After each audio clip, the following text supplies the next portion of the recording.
Ako ovo preskočite u lipnju, vaš urod rajčica bit će doslovno upola manji. Vidjet ćete susjede kako beru kante plodova, dok se vi mučite s par sitnih i nikakvih komada. Lipanj je ključan mjesec jer rajčica sada prelazi iz faze rasta u fazu divljeg cvjetanja i plodonošenja i ako joj sada ne date pravo gorivo, propustili ste vlak za ovu godinu. Zato ćemo danas zajedno napraviti iznimno učinkovitu, potpuno prirodnu prihranu od koje rajčice doslovno podivljaju. Ali ostanite sa mnom do samog kraja jer ako fulate omjer jednog sastojka koji ćemo staviti na kraju, možete spaliti korijen i uništiti cijelu biljku. Krenimo odmah na izradu. Prvo što nam treba je pola litre vruće vode. Voda mora biti vruća kako bi izvukla maksimum iz našeg prvog sastojka, a to je 1 čajna žlica drvenog pepela. Slobodno uzmite pepeo iz peći ili s roštilja, samo pazite da je čisto drvo. Pepeo sadrži kalij koji je rajčici u lipnju potreban kao zrak. Bez kalija plodovi ostaju sitni, kiseli i nikad neće ravnomjerno pocrvenjeti. Dobro to promiješajte da se otopi. Odmah prelazimo na drugi sastojak koji većina ljudi baca u smeće, a zapravo je zlato za vrt.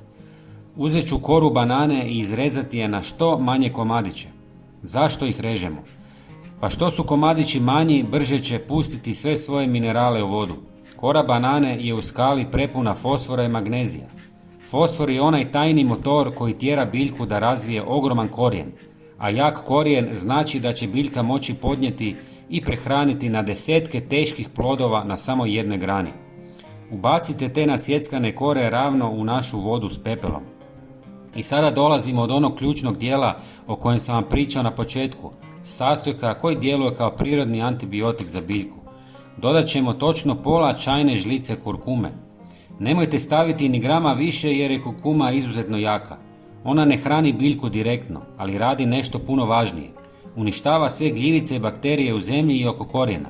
Lipanj donosi sparne dane i nagle kiše, a to je savršeno vrijeme za razvoj bolesti koje vam mogu uništiti sav trud u 3 dana. Kurkuma ovdje radi kao štit. Sve ovo dobro promiješajte i ostavite da odstoji 24 sata kako bi kora banane pustila sve hranjive tvari.